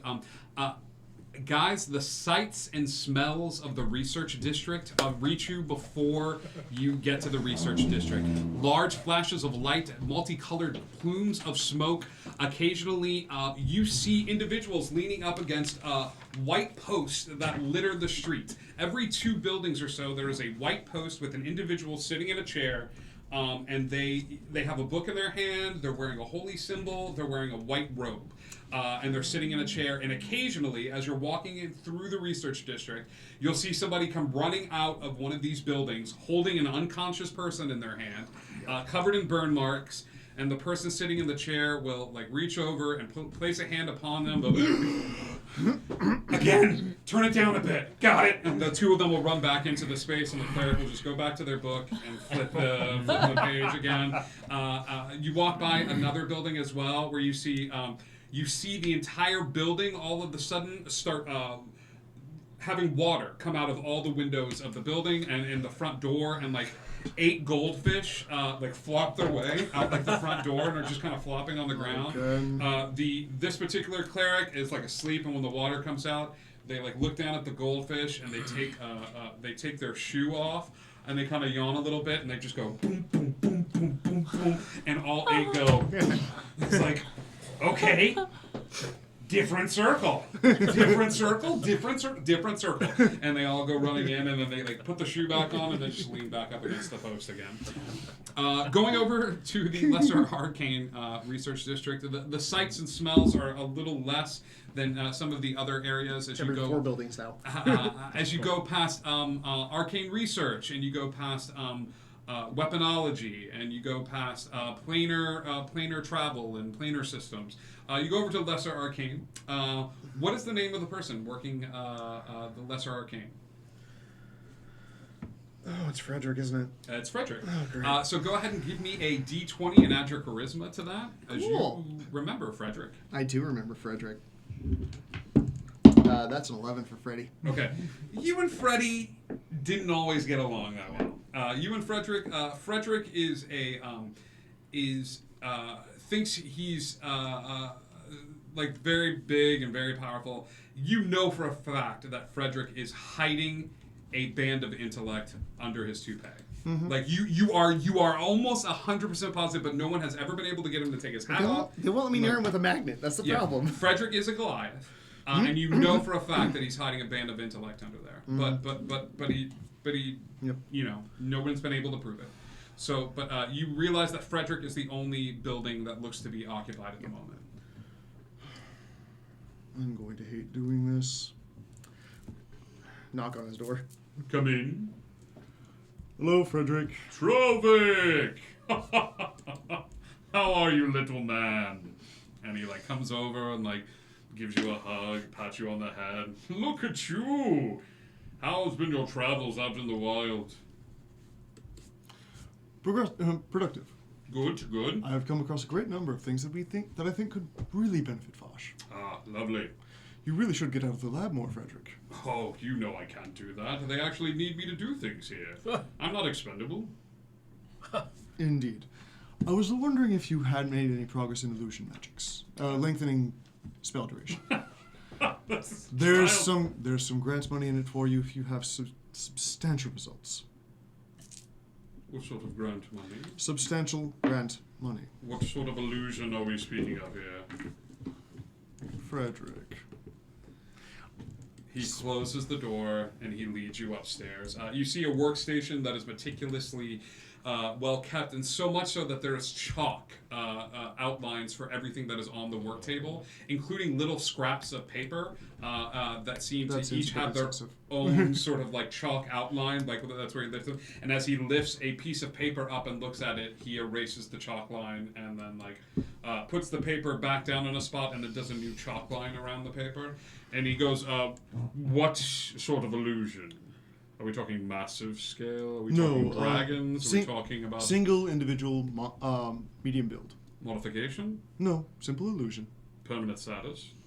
Ideally, but extended duration would be preferable. For who? I must know if they're going to be weighing my work. I don't want to be tied to anything unsavory, Trovik. You know this. Unless the grant money is that good. How much money would be that good, Frederick? For a man of my talents, or somewhere around the range of 10,000 gold pieces. Frederick, we know you can make miracles happen with 9,500. Flattery will get you everywhere.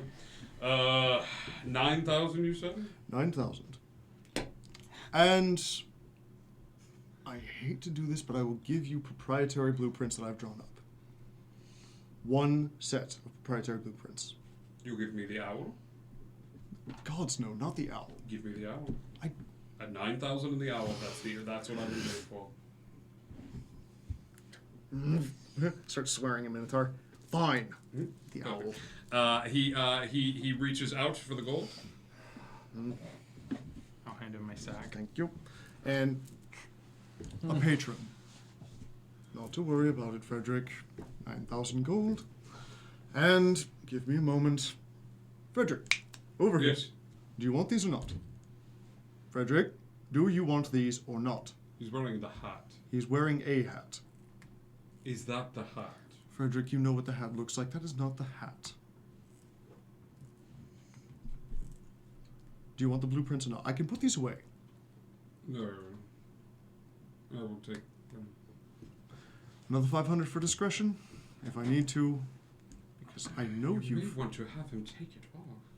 Frederick. All right, fine. Yes, fine. All right. You know, we could always settle this in a friendly game if you keep pushing. No pushing here. Hey, Billy. Mm-hmm. Where does he put these blueprints? He takes the blueprints and goes over to his work table and begins to draw a small chalk outline as he sets them on the edge of the table. Okay. Right, fine then. Yes, there is something that I've been working on. This little thing right here, and he goes over to a small pouch that he's got kind of tucked away at the table, and he takes a key out of it and goes over to a terranium, and unlocks a lock on the terranium and reaches in and pulls out what looks to be this blue shiny carapace beetle, and he goes, these little things I found in a little during one of the extraplanar travel research sessions, but it puts out a subtle field that will disrupt someone's appearance permanently. It lives in symbiotic stasis with an organic host. All they require is a place to live, and it's fine. It looks like it should fit everyone here. An organic host? Yes. I was hoping for something for Humphrey, I'll be honest. For Humphrey? Yes. You remember Humphrey. And he looks down at Humphrey, and Humphrey's just like... He is a medium-sized creature. Oof. Ah. I see. Give me a deception check.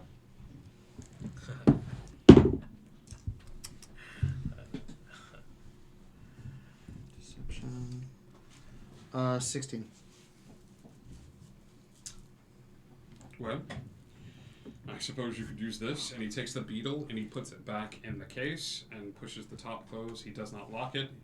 He keeps the key on his person and goes over to a small area and opens a cabinet. And inside of the cabinet is a lump of modeling clay. And he rolls it around in his hand for a little bit and takes another clump and adds it to this clump. And he goes, this is living clay. When applied to a substance, it gives the owner a facsimile. They just project a psychic field outward, and the clay will take on the shape of anything that they so choose. However, it takes a while. It takes the creature would have to be sentient, of course, like Humphrey, and you would have to allow that creature to think about what they want for a period of time, usually an hour or so, and they would be able to maintain the illusion for a period of time. Frederick, I am genuinely impressed. Thank you. Thank you. Is this going to be enough for Humphrey? Would it work for a medium creature? It would cover a medium creature. That'll be just fine. Here you are. Let me see. Well, Frederick, I thank you very much. Your research seems to be coming along wonderfully. I would point out, however, you've missed one small detail. What is this? You didn't lock the cage again. Oh God! And he turns around completely and heads back towards where the cage is. Ta-ta. Yes, goodbye. As he's not paying attention, I want to try to grab the blueprints. Give me a... And wipe the chalk. And If he hadn't done it, I was going to mage hand it. I will say there's a silent conversation of like, F this guy. So each of... Please if you're working in tandem, it'll be less of a... I just want to grab the papers and go ethereal and go through the front door that we came in. Okay, so you're not worried about the chalk. You're grabbing the papers and No, I need to get rid of the chalk too. So, because here's the deal: you can grab the papers, but then you have to go like it's a weird like it's a. Give me one of those, or work together with someone. I mean, I would have been watching those papers from the moment they were laid down. Great. So, I would. We'll justify this. Yeah, I would either mage hand them, or I would wipe the chalk away with the mage hand. Okay. Sleight of It's my hand. domain. Both of you give me d20s and add your dex. This will be contested dex check to see who gets to the set first. So I rolled. It's a 22. 22. 21. 21. Dango darn. Okay, so Mandrake, what are you doing? I would mage hand the paper. Okay. You're just going to float it up in the air? I would pull it to me and in the bag. Okay. Okay. Give me a sleight of hand then. Oh no. That was, I believe it's a 21. Hold on. Alo, as you turn to look and think about grabbing the paper, you see them floating in the air towards you, and Mandrake, as quick as you can imagine. The only reason I'm giving you this is you were staring at them. Like, you're like, I bet I could. Fuck. Like, and it comes towards him, and he puts it in the bag. Then I'll go for the chalk. Okay. Give me another sleight of hand check. Alo? That one is going to be a 17. 17? Okay. You with my plus 5. Thanks, Masadi. Yeah. Where you quickly erase the chalk as well, and you see him preoccupied with his cage. Yep. Okay. Let's not bother Frederick any longer than he has to. Best of luck with that research. Yes, thank you, of course. Enjoy the grant money. Yes, yes, I will. We should be able to get to my lab fairly easily, and you might be able to apply this. How much did I give him? Sorry. 9K. 9? Okay. Okay. You have living clay. Okay. Basically, living clay can be applied to you have a medium creature's size worth here. The living clay can be applied to your person. I will say this, in terms of extreme heat, okay, the clay will start to melt and give you away. This is extreme heat. It takes an hour of meditation to change the appearance of what the clay looks like, but that will include all organic material, including hair. It is not an instantaneous change. You are not suddenly a changeling now with like a bonus action. You're changing your appearance. Does that make sense? Yes. Okay. How long does it last? Forever. Forever. Permanently. Okay. So, either an unoccupied lab, or if we have to, I'll go back to mine. Okay. Okay. You very easily head back to your lab. You see your good buddy who's currently at work. There's an individual that is resting currently. They have their back to you. They're laying against a cot, and they're kind of like huddled in a position. It's not uncommon for some of Val's research assistants to zonk out on the couch, but this person is curled up in the fetal position, like a blanket sort of wrapped around them, and it looks like just one of his research assistants has passed out in the corner of the room. We should have some time. I'll take it. And okay. It's safe here. Yes. I will. Okay. The clay is applied. It takes an hour to meditate, and you start thinking about what you used to look like. Right. Sorry. It's okay. I'll tell you later. Okay. Sure. Yeah. It's going to take an hour for this to take place. So what is everyone else doing with this hour as Trovik is applying the clay to Mandrake? You are sort of in his lab right now, walking about the space, or in a central space as his partner in crime, Val, is also working on experiments and things of that sort. Did he see us grab the papers? I did not. He did not. I did not. I'm gonna let him know then. Okay. You're gonna go into the room while he's helping Edgar he's helping Mandrake get the clay on his person. I need the two of you then, since you're in that room. Are you doing anything? Are you gonna go help them with this? Are you walking around? I was gonna just look any books I can see that are around. Anything that has to do with like curses or anything like that. I just really want. I just about the area. Give me an investigation check, Val. That's not his realm of expertise, but you can give me an investigation check. That is going to be a 19. Yeah, 19. Yeah, you don't find any books about that. In terms of that, I mean, you kind of go around the entire room. You even jostle the little cot of the guy that's sleeping, and he looks up at you, and he's got these kind of like sunken eyes, and he goes, yes? Hi. Are you, because we didn't, did we? We did. We We did not. we did not. All right. Tell him I'm fine. Who? Just tell him I'm fine, please. And then he just he goes back to sleep. Okay. Okay. What are you doing, Zero? Probably looking at a lot of things, but not getting close enough to mess with anything, as far as I can tell. Okay. This is all really For that you're like pretty. No idea what this does, but cool. There are a bunch of different experiments that seem to be locked in a bit of stasis. There are certain individuals in the research district that do not limit themselves to one particular science or one particular field of magic. These are all called jacks. To coin a phrase, the jack of all trades. Jack of all trades, master of none.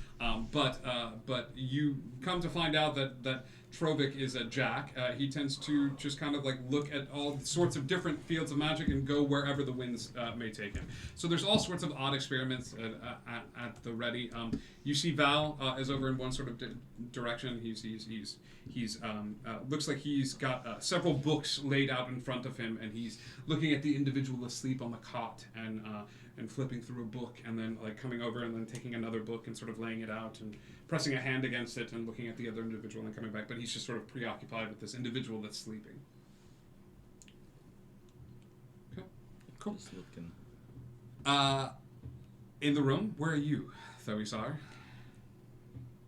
Honestly, I'd be looking for a library here, but I also don't want to split off by myself. No, I mean it's up to you. You do you. But it's too hard to pass up the opportunity to look in a library in a place like this. Yeah, absolutely. So while Allo and Trovik are having a conversation with Mandrake in the other room, trying to apply the clay, so you just very quietly walk out the front door, like I would let them know. Who? Like I don't think is it just Trovik and Allo? Well, it's no, so Mandrake's there. Trovik, Allo, and Mandrake Okay. have gone to a separate room. And you are in the main research area with the person sleeping, Val, and Edgar, and Zero. Okay, and there's someone else in here as well. I could just ask them if there's a Valastron's library research nearby. assistant who's currently asleep on the cot. Oh, okay. Val's in the room, but he's a little book heavy right now. Yeah. Well, I'll try. Is there a library nearby? I mean, a library that a visitor could access? What is it look at you hear that voice in your head, that little ping pong ball of a voice that's a little quivery, and it's just like, what information are you looking for? Is there specific information you have to look for if it's a library? No. There's just a lot of it here. It's like taking a pebble and throwing it in a pond. Oh, and there's hoping like to hit a fish. There's multiple libraries? But we are libraries. You could always ask one of the figures, like the figure that you talked to when you walked in. Oh, okay. Oh, you mean at the very entrance to the town? That was a ways away, right? That was like James. 15. That was a walk? There's many of them. Do you require a James? Certainly, if that James, could help me. You see this little bit, and then that same figure manifests in the space. Yes, hello, how may I help you? I'd like to know about libraries nearby. Libraries nearby, here in this area, and in about in about 127 steps away from this area to the northeast quadrant, you'll find a library that has information of the arcane. You have a visitor's pass. You are relegated to the first, second, and third floors. The fourth and fifth floors are located to members of the Fosh community, and the top floor, of course, is relegated to council members.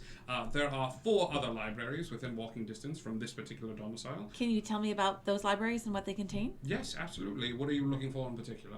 Well, first of all, just a How library to kill a god. because I love books. And second of all, possibly arcane application and mythology. Mythology, theology department. Yes. You're going to want Library Zeta, as the Library Zeta is located quite a distance away. It doesn't get as much foot traffic as the other libraries do, but you'll be happy to meet the librarian there. Her name is Leira. Leira is there, and she will be happy to assist you in any sort of questions involving theology and hypothetical magics. You said Library Zeta, Yes. and then Lyra. Yes. Would you like transportation to the library, or would you like to access it by foot? You have transportation to the library? Hand comes forward from James and... I'm going to the library! You hear, I'm going to the... Whoa, that was a fun trick. As Thoe screams out, the guy sleeping on the couch sits up a little bit and looks. And tell him I'll be fine. Are you fine? Head out. I don't know. Couch. Okay. We go back to the other room. Mandrake, you are getting the clay applied to you. Takes a little bit of time. Alo and Trovik, yes. I need the two of you to give me investigation checks and roll like somebody else's life depends on it. I'm good at those. Never mind. Using a +5 on that. Can I stack my Flash of Genius on the +5? Yes, you may. Sweet. 24. Investigation. 33. You took sketches. Yes, I did. Mandrake. Yes, I did. Mandrake is cracking. What?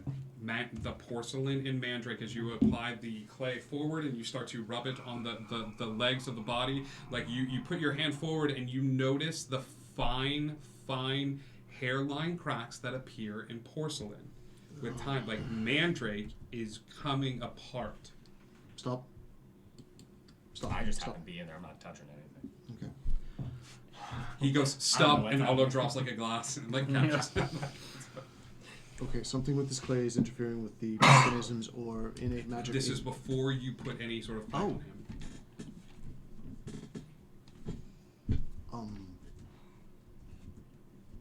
Mandrake? Yes. You seem to be suffering a bit of damage. Hairline, but... Okay. I have so many questions right now. Sure.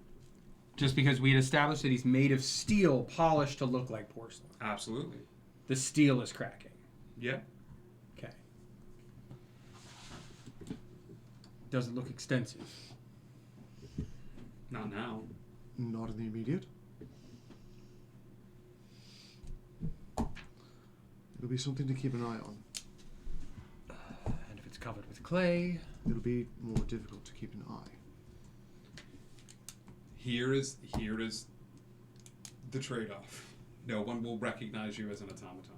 You will have no idea how bad if this is continuing. You can occasionally take a bit of this clay off, but I just do with that information what you will. Okay? Your choice. Do we proceed? Until we leave Fosh. Very well. You are covered in clay. That takes about an hour's time. Otto, what are you doing in this space while this is happening? You're just being present? I'm just going to wait until they're done to bring out the blueprints. Just with my glass of water, just like, I don't. I got the blueprint. I'm just here to hit things. What's up? Cool. As you make your way, as they finish up, it takes a little bit of time. You guys get bored. Like Zero, there's only so many times you can go around to these different spots and look at these things and be like, well, I'm not supposed to touch it. Like you just.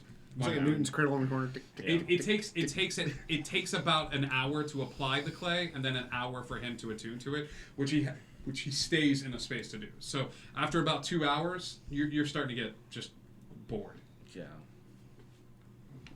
I'll probably go in there then. Yeah, Mandrake's just standing there, and you see the clay sort of slowly, infinitesimally slow, forming the features of skin. Forming the features of like foot and nails. You see bits of hair. It's almost grotesque in nature as you see this human starting to grow. Like slowly out, all of the features associated with it. When Zero comes in, I just reach over the water cooler and just like a little water cup and just pass it to him and stand with mine. I have to talk to Frederick about his aesthetics. This is horrifying. Okay. Effective, but horrifying. Wait. Cool. 1, 2, 3, 4. Are you able to talk while you're doing this, or do you have to like just stand there? I don't respond because I'm concentrating. He doesn't say anything. I have to Hey. concentrate on what I look like. Okay. You guys hear a scream coming from the other room. And I immediately. I'm in here. I head out. Am I done yet? You're not done yet. Okay. 10 more minutes. The Stand there. person asleep on the cot, Val, is standing over them, and it's just going shh, shh, shh, shh. And this person is. Breathe. It's okay. And I know, and I know, and I know, and I know, and I know, and I know, and I know, and I know, and I know, and I know, I know, I know, I know, I know, I know. I know it all. I know it all because I was there, and you weren't there, and he was there, and you weren't there, and he was there, and he was there, and you weren't there, and he was there. And Val is like hurriedly looking for anything that he can do. He goes and grabs like a syringe, and he puts a little bit of fluid in it and stabs this individual in the thigh. And as this liquid like kind of goes in, like you see it entering the stream, you see it like. It's all right. What happened? Because you don't know. You don't know. No, but if you tell me, I will. You gotta be. You have to. Because is he okay? I'm okay. Is he okay? Is who okay? And Val just kind of pulls a hand back. Do you know what he means? No. He was found wandering outside of the area for a while, and when we find people like this, I offer to help instead of having them sort of extradited somewhere else. He talks about lots of weird things. I mean, he talks about other places and people, and I keep building him stuff to make a fire because that's what he keeps asking for. And I thought it would be like a lead to something, but it didn't lead to anything. He didn't build the fire. He didn't build anything. Did he mention any names in particular? Yes. No. He just asked for things to build a fire, just things to build a fire, and asked him where he was and things like that. So. I see.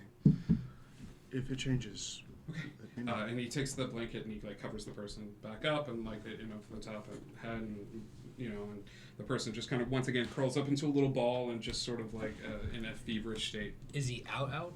He's muttering to himself, like he's muttering incoherently, different words and stuff like that. You want to give me a perception check? I would actually want to see if. Sure. What are you gonna do, Val? Well, actually, I mean, what I wanted to do is I wanted to use telepathy and see if I could talk to him. And get inside his mind a little and just like, you said you're okay, but I need to know if you're okay. Okay. You got telepathy? Yeah. You're Ghostwise, aren't you? Yeah. Okay. Because I can use it for as long as we can understand each other. Tell you what, you get over to this guy and he's like muttering back and forth. I'm gonna do it so it's not like a where I'm just gonna press my hand on him. You asked me to say to tell everyone that you're all right. I need to know if you are actually okay. Are you fine? I don't think you have telepathy both. I don't think they are able to answer. Like you're able to say, but you get into his head a little bit. You go like, "Are you fine?" And he's like shaking a little bit. Give me a persuasion check, pal. God. I'll take the nat one because the other one was. No, you're a halfling. You re-roll half ones. Oh, that was you re-roll those ones, baby. Perception? Or Persuasion. Persuasion. Because it's not reading hard. 18, 23. He grabs you by the neck. You know what I mean? And he pulls you real close. And you just see these eyes that are like bloodshot. He's got these lines. And he looks at you, and for a brief second, whatever sort of like psychosis is going through his head, whatever sort of weird thing is happening, he looks at you and he goes, "You are not the king. You will never be the king. You took my father, you son of a bitch. And I will kill you. I don't care how. I don't care how long it takes, but I will kill you." I'm seeing all this, right? Yeah. Flynn is being grabbed by this dude around the neck, or you see Edgar being grabbed around the neck and like pulled forward a little bit, like, and. Can I try something? Trovic. If you believe it'll help, I trust you. I'll do lay on hands to try and cure a disease or poison. Okay. Give me a d20 and add your spellcasting ability modifier to it. Okay. Add that charisma. So that's gonna be 14. Okay. Okay.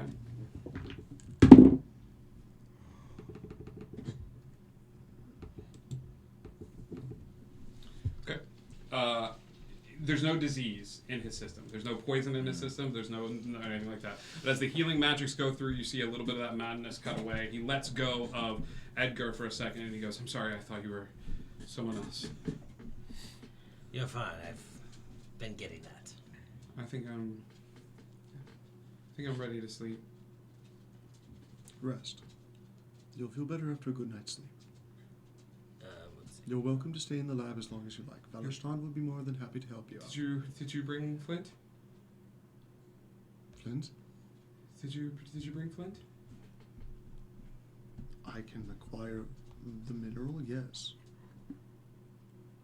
Minerals. What color is this man's hair? It's a pretty vibrant blue or purple. I mean, Interesting. depending on how you look at it. Interesting. I mean, I have no idea why that would be relevant as Trovik. I would. Are you coming into the room? Didn't we all see? Yeah, like, if Nyx Trovik left, and- I'm No, dead. he was bundled up, like fully covered. Oh, he was covered. Okay. Yeah. Though we walked right past. Mandrick is in the other room. I would have walked out with Trovik when he went, because I'm not going to stand here and just stare. Yeah, as you come into the other room, you're kind of absent-mindedly, but as he does that, you look over at him and you immediately reach into your bag and pull out a small pendant that you were given. And as you look, you see... Oh, Nyx. What? Excuse, what? Show him the pendant. You, That's where we're going to end tonight. Whoa. Next week, we get weird. Nice. Yeah, because it's just been super normal so far. Right, this one's growing shit. Your interview will start at 7:15. All right. And it'll take as long as it's going to take. All right. Enjoy the schizophrenia, buddy.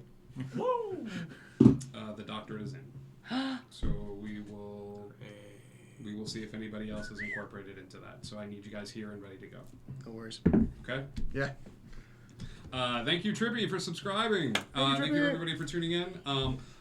If you wore anything particular that you'd like to bring back with you that were here last time and you want to revisit that, I would. If not, it's not necessary. There's not a guarantee that you will be incorporated into these, but yeah. 7:15, backstage.